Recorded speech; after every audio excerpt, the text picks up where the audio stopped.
Good afternoon, good morning to you. Welcome to our next session here at Microsoft Build. First of all, I want to introduce Lee Stott, who will be giving the next session. As always, please be sure to mind the Microsoft Code of Conduct. Basically, you can read the words, but it says, be nice and be kind to others, and let's have a great session. So with that, I want to go ahead and turn it over to Lee Stott. Good morning, everyone. Good afternoon, good evening, wherever you are in the world. I'm Lee Stott. I'm a Principal Program Manager in the Microsoft Cloud and AI team. I'm going to spend the next 30 minutes talking about how you can use Visual Studio Code as an interactive learning environment. I'll be sharing some great extensions which allow you to make interactive learning experiences. And I also want to do a few demos which will help demonstrate these tools and show you how to use intuitive, interactive learning environments. So, one of the key experiences we talk about is those learning journeys, and I want to help define what a learning journey is using code, and then see how learners around the world are using those interactive learning journeys. So I hope you take this back to your academics, your tutors, your teachers, or even use some of this tooling within your own interactive lessons or when you want to share code with friends. So for the next 30 minutes, I want to cover the following areas. Here's a quick agenda of what I want to cover.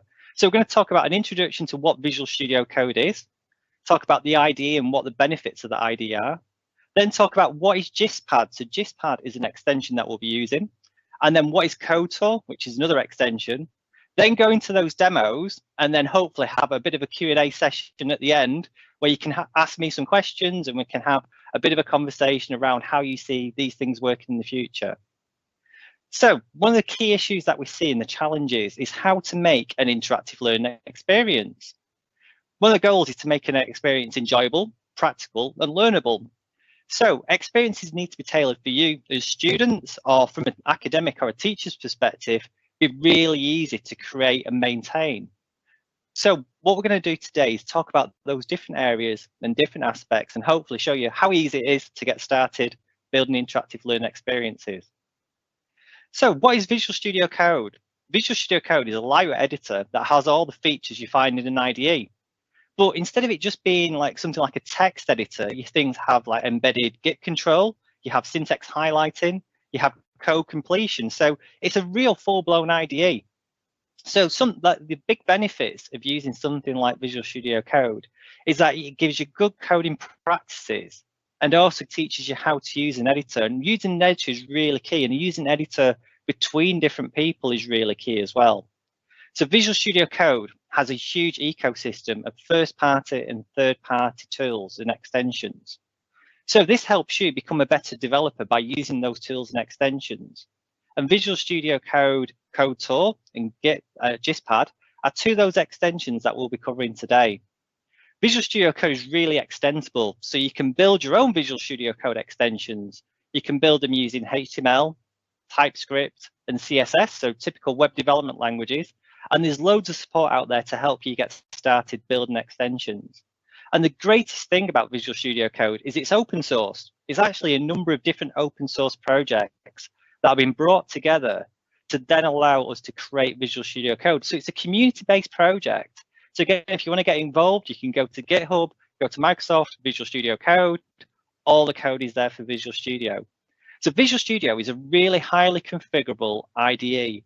And what's really great from my perspective is everyone can use it. You can change the themes, the styles, the colors, the fonts to be your individual IDE. So with just a few tweaks and a few extensions, it can be your perfect development environment. So what's GistPad?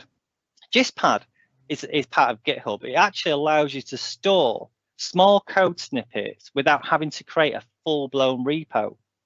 So GIST are really great for sharing pieces of code with others because they're very small snippets. And again, they're great for demonstrating techniques and best practices of how to build a solution without having to build that full repo manager. So GIST functions like a repo in a lot of ways. You can fork them, you can clone them, you can actually add to them, and you can actually utilize other people's GIST as well. And you just simply create GIST at gist.github.com. And you can either have public GIST, so again, everybody can see those and they're available in the discovery page and you can see all the GIST that the community is building. Or you can make a private gist. So that could be just a gist that you want to use yourself. So it could be your favorite code snippets for the pieces of work that you're currently working on, or parts of your assignment that you want to validate with others. Again, so GistPad is an extension. What GistPad does is actually allow you to interact and utilize gist directly within Visual Studio Code. So it simply allows you to manage them from the editor. You can open them, create them, delete them, fork them, star them, and even clone them and start to edit them directly within the browser. And we're going to show you some of that within the demo. So again, it's about using something that's very, very simple and very adaptable to scale to build these environments. So what is CodeTour? CodeTour is another Visual Studio extension. CodeTour allows you to record and play back guided walkthroughs of code bases. A CodeTour is simply a set of interactive steps, each of which is associated to a specific directory, file, or individual line of code within your IDE. Again, a CodeTour includes a description of what the actual respective code is. So you can tag the code and say, step 1, this is an example, and we'll talk about this more in the demo. And it's actually stored then in a JSON file, which can be associated back to that code base. So when someone else uses your code, the CodeTour is invoked and loaded and guides the user through that code. So it was originally developed as a tool to actually help developers onboard into new projects by stepping them through the code so they could understand it. But again, it allows us to look at it from an interactive learning perspective of using this in tutorials and guided learning to step you through the different tasks that you need to create within a set of code. So an example could be you receive broken code that you have to fix, or it could be that you want to share with your teammates on a project how to fix certain aspects or how this code was actually built. So let's switch over to a demo and talk about how you can use those 3 different aspects. So we're going to talk about how we use our website, so our gist.github.com, how we then use the GistPad and CodeTour extension, and then how we put it all together in an interactive learning environment. So as you can see, this is my gist.github.com site. It's literally located at gist.github.com. All you need to get started is a GitHub account. So as we said before, gists are simply short snippets of code which is stored as a gist. So in this example, you can see I have a number of short snippets of code stored as a separate entry. Now the key thing about this is this will actually build into an experience. So as you can see here, I have a config JSON file. I have a main tour file from my CodeTour. I have a README file, which is a markdown document. And as you can see in this example, this is repeated over and over for 7 times. So this example has 7 exercises. In another example that I want to show you, this is an interactive environment to teach HTML and CSS. So in this example, you can see we're going to be creating an index.html file with some icons and objects. We're going to be creating a main tour, which is our CodeTour file. And then we have our JavaScript, which is our game loop. And then a style sheet to style that experience. Again, one of the things that we're going to use is a service called Playgrounds within Visual Studio Code. So a Playground allows you to build and use an active environment, such as a web page or a website, directly within the editor. So if we move over to Visual Studio Code, first of all, this is how you install the extensions. Once you open Visual Studio Code, you click on the Extensions tab. You then search the extensions marketplace. So this is the Visual Studio marketplace. So I'm going to first of all search for GistPad. I already have GistPad installed, as you can see. It says it's installed. I can then also just check that I have CodeTour installed. So again, you just simply need to know the name of the extensions that you want to install to be able to utilize them.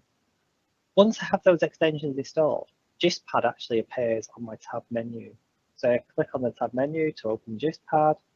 This now goes off to GitHub. It loads all my GitHub gists within to the actual environment and then sorts these gists. So as you can see, we have also selection of playgrounds, tutorials, data visualizations, and code samples, which are provided. In my repositories, you can see the playgrounds and the documents, etc., that are already provided. I can then also sort these alphabetically. I can then refresh them to refresh to get the latest versions. So in this example, what I want to do first of all is start with our rock, paper, scissors game. So as we saw, rock, paper, scissors is a HTML-based game. So it's HTML, JavaScript, and a CSS. As you can see now, because this is a playground, it's actually loaded this environment into the GistPad playground environment. So straight away, you can start to interact and utilize this service. So first of all, let's play the game. So it's a typical game of rock, paper, scissors, using the hand sign to actually draw the actual icons. So again, you can see this is a full game with you lose, you win, you draw.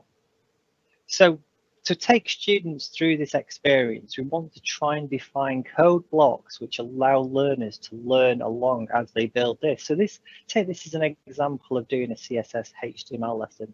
So step 1 within our CodeTour says, this element defines the game's hands using simple emoji characters. Try changing them to watch the effect it takes immediately. So I can add directly to here, which should automatically update the canvas. As you can see, it updates the canvas straight away. So our HTML aspects are interfacing with our style sheets and with the JavaScript. So again, the game doesn't break, but we've added these new features. So once I'm happy I understand that concept, I can move on to concept 2. So I click on the next. And concept 2 now is talking about the style sheet. And this is going to guide us through how the principles of the style sheet work. So in this example, it says this game board background, so the game board background that's shown within the canvas. So this is the web page.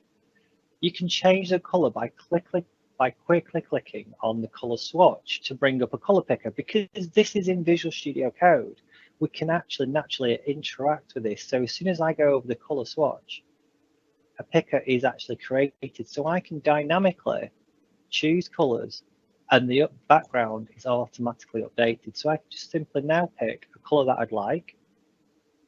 Let's make it a little bit lighter. And then move on. So again, I can work through this very seamlessly to understand each aspect of code blocks. The next section moves on to the JavaScript, and this is the main game loop. So in this section, it says, this sets the message when you win the game. So there's a message.text content, which is the message which is given to the winner. And it says at the moment, congratulations, winner. So I'm just going to change that to you win.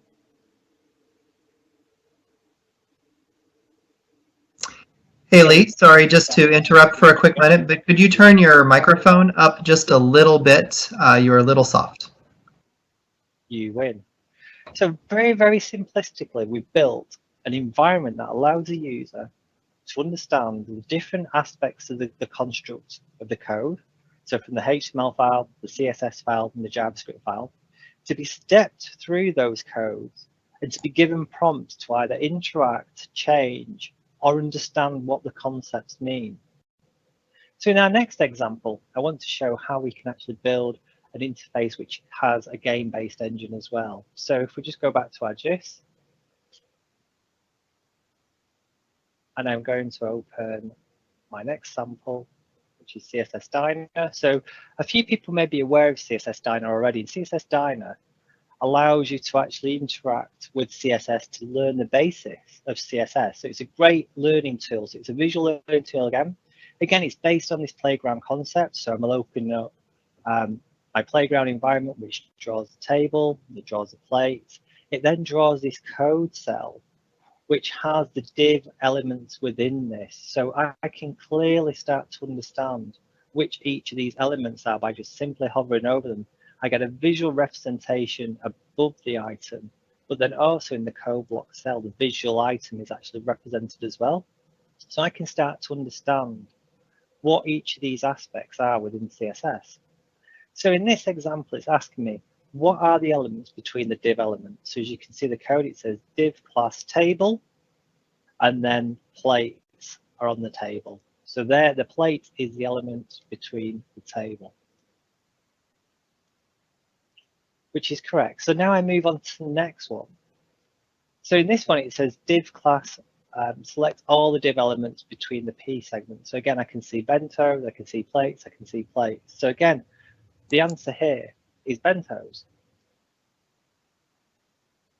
Now you might all be thinking, how does this actually work? So what I want to do is just quickly step into the code to actually show you the files of what happened. So if I go back to the gist, and then if I go back to the actual index for this gist, you can then see each of the different elements. So again, this is a CSSDinner. So stage 1 was asking the questions, what between the elements. And then the config.json is actually a rubric. So it's the answer. So it's the model answer for the actual exam or the actual test that is being invoked. So it says select the plates, and it's then saying plate. So the answer for that correct answer is plate before it allows you to move on. Now the other key thing around this as well is how this interacts with the users. So we have a JSON file here, which actually is the input for the user. So this is the input where it says file name select CSS and prompt to type the CSS selector to solve this challenge. So if we just quickly look, this is this selector here, and here's the text. So again, if we wanted to go a further aspect of this and build another CodeTour on top of this to explain how this was constructed, it's very, very simple. So in this case now, it's asking us for a plate. And it's not just any plate, it's a fancy plate because the ID is fancy.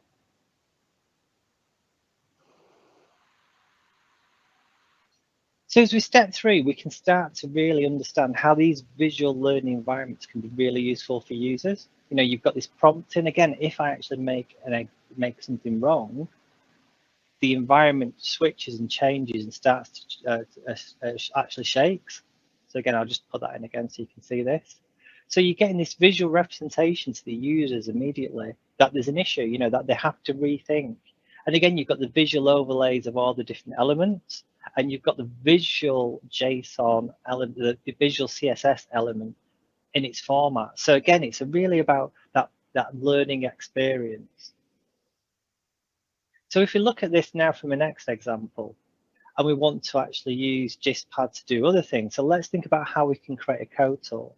So one of the great things about GistPad, it actually supports a service called CodePen.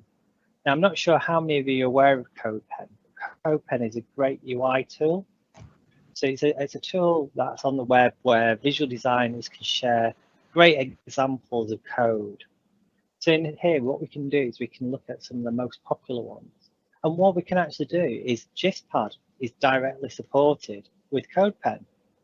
So we can export a CodePen file directly into GistPad. So what I want to do is I want to look at this aspect here, because this looks pretty cool.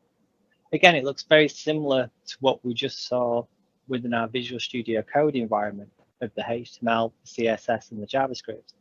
I'm going to export this as a GistPad. So this is now created a GistPad of that code. Again, I have a HTML file, a JavaScript file, style sheet. So there's just simply 3 files to this. When I go back to Visual Studio and refresh,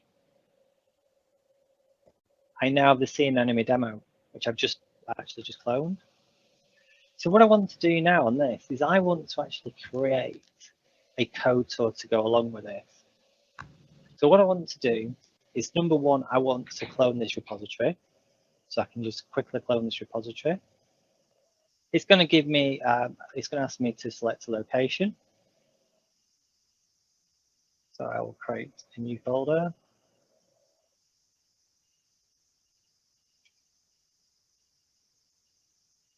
And I'll select that repository. And then I want to open this in a new window.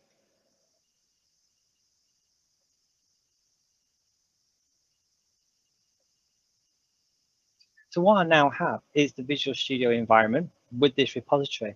So what I want to do now is create a new CodeTour to go along with it. So if I do Control-Shift-P for the palette, and then I type in CodeTour, I'm now going to create a new CodeTour. So what CodeTour is now going to do, it's going to initialize. You can see it's activating. It's now going to specify what I want to call this CodeTour. So I'm going to call this Code Walkthrough.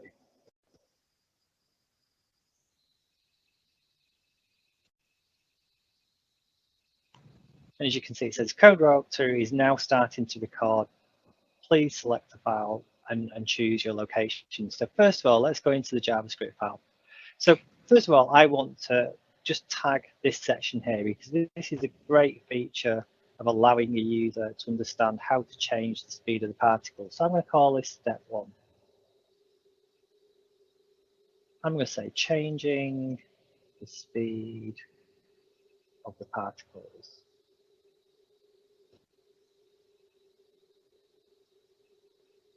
And click add step. We're then going to look at the style sheet. So key things here is we can change the background color of the style.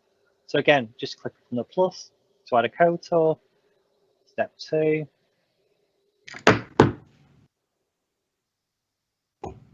Change the background color.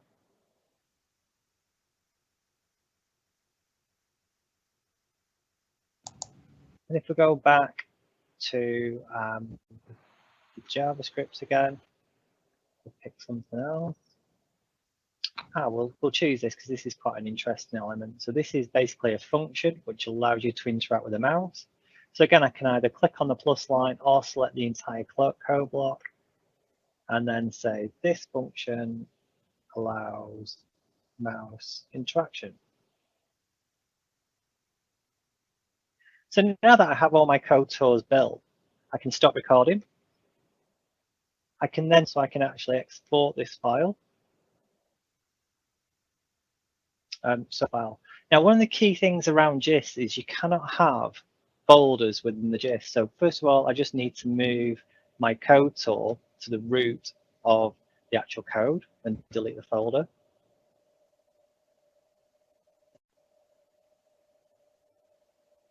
Because we can't have the folder within the CodeTour. And I need to rename my CodeTour to be main.tour. So main.tour is actually then invoked as soon as that actual CodeTour is launched. I'm happy with this now, so I can save it all. And now that I save it all, I do have, because this is using Git, this is now created a PR, so it's created a pull request for that actual change of the tour being added to that Git repository. So I'm just going to give this a title of added CodeTour. And I'm going to make that commit and then push that back to the repo.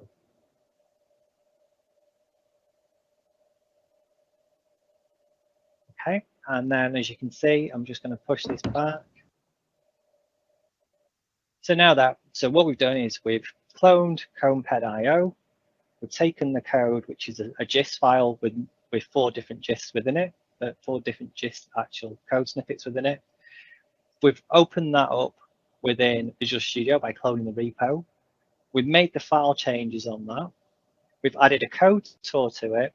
And now what we're going to do is go back into our GistPad and actually view what this now looks like. So this should now be an interactive learning experience based around this scene enemy demo.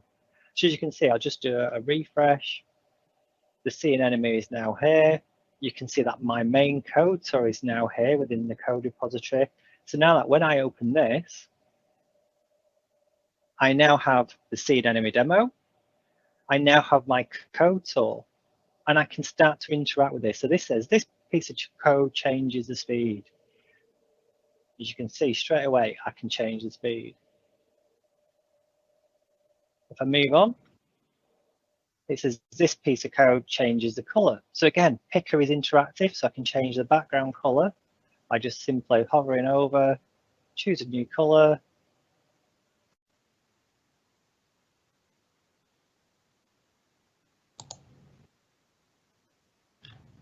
Again, move on to the next one.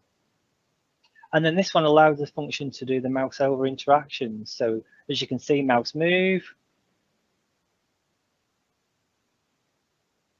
So straight away, we've built a very, very simple, simplistic learning environment, very, very quickly, very agile.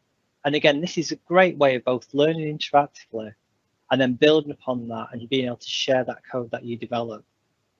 So I hope that was useful in terms of demos. And what I'd like to do now is open this up for questions.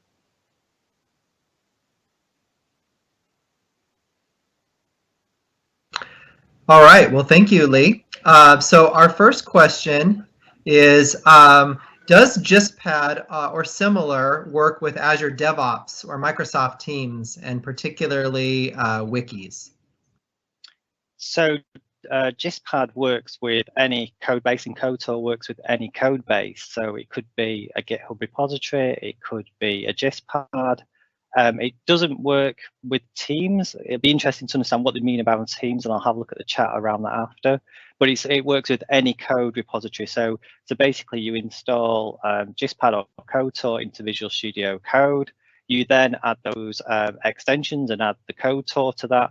You do need to have the CodeTour on the recipient's machine. So whoever receives that code needs to have the CodeTour extension to interact with that CodeTour.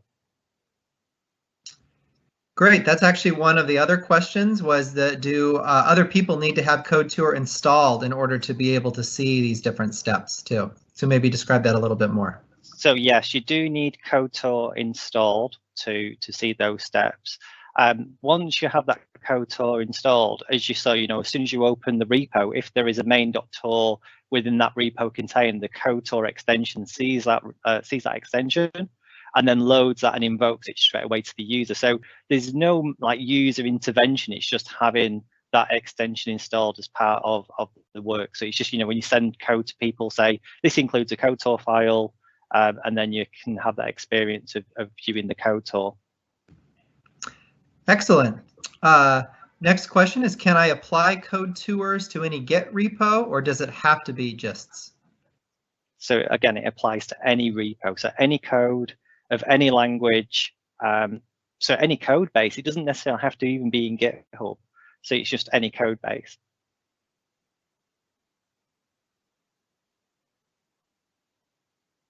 Great. I think that is most of the questions. Rickard has a fairly lengthy one there that I can read through and answer in a minute. Let's see if we have any other questions. Let's go ahead and add, what are the advantages of CodeTour compared to putting comments in the code? So straight away, you should be commenting your code, number one, using standard principles and best practices. The benefit of CodeTour is when you want to create that interactiveness. So, one of the great examples there with the code pen is being able to give that to a student as a task and say, or if you consider as an undergraduate or a student, you sometimes get broken code assignments. So by having that CodeTour, it literally points out, some narrative around what that should be. Yes, you can look through comments, but again, to find the comment within the code is sometimes difficult when you're looking at a few thousand lines of code. So a CodeTour immediately jumps to that block and is a visual representation straight away. Excellent. Another question more generically is, are there tutorials or learning resources to learn more about VS Code and utilizing CodePen to make our own projects? Yeah, so there's lots of resources available. Have a look at, we'll share all our links after, and again, you can see the links on the slide, which has got resources on. But there's great resources on both the CodeTour and GistPad extension in Visual Studio Marketplace. They come with amazing documentation. They're actually first-party extensions, so they're built by our Visual Studio Code team. So again, lots of resources to get started. Again, this is really new. So CodeTour and GistPad are only weeks old. So I know that there might be comments like on one of the demos I showed, there was like a reply box. Now the reply box is just something that the Visual Studio team hasn't fixed yet. There is a PR for that work to be done, so that reply can go. But we're having some ideas about, could we use that reply to become like a tutor assistant? So if students were struggling, so the CodeTour would say, this is the problem, and then potentially use that reply to invoke like a tutor ticket request to say, I'm struggling on this, could you help me? So that's the idea of where we want to go with the reply, but at the moment it's just a bug in the tour that we want to remove. So there's a PR to remove the reply, but we have some ideas about how we could utilize that in the future. Excellent. Well, thank you, Lee. We really appreciate your time and sharing. And as we move to some of the next steps on this session, just a reminder to please fill out the survey. We really do appreciate your perspective on it. Make sure to include the code COM210 for this session. We have all these resources located at our GitHub repo at aka.ms/students@build.